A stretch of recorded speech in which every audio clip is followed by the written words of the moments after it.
السلام علیکم۔ امید ہے کہ آپ سب ٹھیک ہوں گے۔ ہم آج سے سعودی لیبر لا کی مکمل سیریز شروع کر رہے ہیں۔ شروع سے لے کر آخر تک اگر آپ سعودی عرب میں رہتے ہیں تو مجھے پوری امید ہے کہ ان ویڈیوز کے ذریعے آپ کو اپنے قانونی حقوق کے بارے میں مکمل آگاہی حاصل ہوگی۔ یہ سیریز اس لیے بنائی جا رہی ہے تاکہ ہمیں یہ پتہ ہو کہ ہم اپنی کمپنی یا کفیل سے کن کن حقوق کے قانونی طور پر حقدار ہیں۔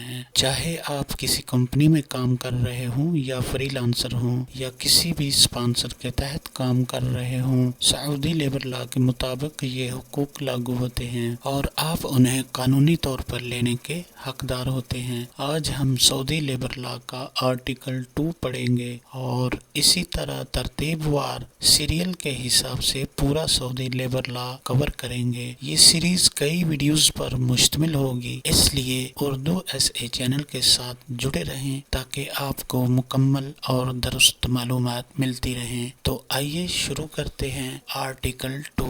آرٹیکل 2 میں سب سے پہلے کچھ اہم الفاظ کی تعریفیں بتائی گئی ہیں تاکہ قانون کو سمجھنا آسان ہو جائے۔ اس قانون کے مطابق منسٹری آف لیبر، اور منسٹری سے مراد وزیر محنت ہے۔ لیبر آفس وہ سرکاری ادارہ ہے جو کسی خاص علاقے میں لیبر سے متعلق تمام معاملات کو دیکھتا ہو اور یہ علاقہ وزیر کے فیصلے سے مقرر کیا گیا ہو۔ آجر وہ شخص یا کمپنی ہوتی ہے جو ایک یا ایک سے زیادہ ملازمین کو تنخواہ پر رکھتی ہے، چاہے وہ فرد ہو یا ادارہ۔ ملازم ورکر سے مراد ہر وہ مرد یا عورت ہے جو کسی آجر کے لیے تنخواہ پر کام کرے اور آجر کی نگرانی یا کنٹرول میں ہو، چاہے وہ براہ راست کنٹرول میں ہو یا نہ ہو۔ مائنر وہ شخص ہوتا ہے جس کی عمر 15 سال سے زیادہ اور 18 سال سے کم ہو۔ ورکر سے مراد ہر وہ جسمانی یا ذہنی محنت ہے۔ کام ورک سے مراد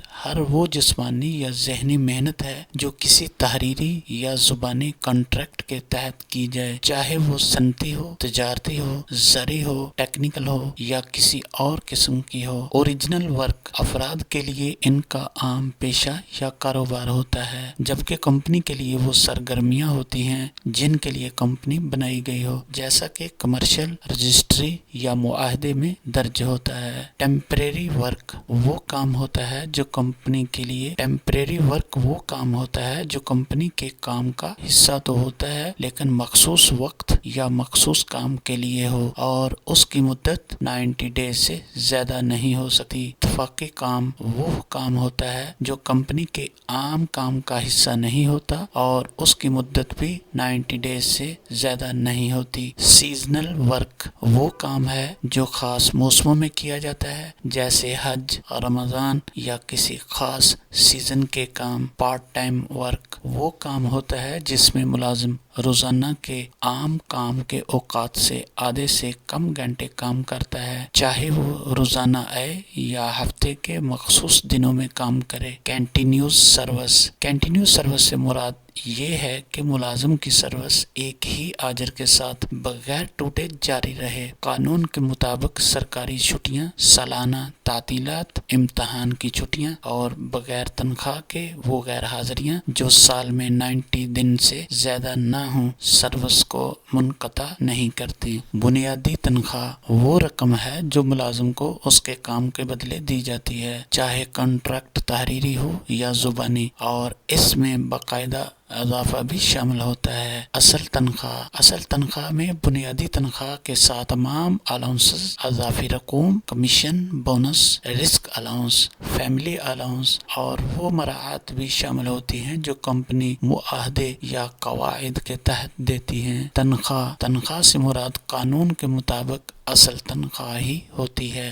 فرم، ادارہ یا کمپنی ہر وہ کاروبار یا ادارہ ہے جو ایک یا زیادہ ملازمین کو کسی بھی قسم کی تنخواہ پر رکھتا ہو۔ منتھ قانون کے مطابق 30 ڈیز کا ہوتا ہے جب تک کہ کانٹریکٹ یا کمپنی کے قواعد میں کچھ اور نہ لکھا ہو، اور ریگولیشن سے مراد اس قانون کے نفاذ کے لیے بنائے گئے عملی قواعد ہوتے ہیں۔ یہ آرٹیکل ہمیں سکھاتا ہے کہ قانون میں استعمال ہونے والا ہر لفظ بہت اہم ہے، کیونکہ یہی تعریفیں آگے جا کر ہمارے حقوق، تنخواہ، سروس، چھٹیوں اور اینڈ آف سروس بینیفٹس کا فیصلہ کرتی ہیں۔ تو یہ تھا آرٹیکل 2 کا تعارف۔ انشاءاللہ نیکسٹ ویڈیو میں ہم آرٹیکل 3 کو ڈسکس کریں گے۔ تب تک کے لیے اللہ حافظ۔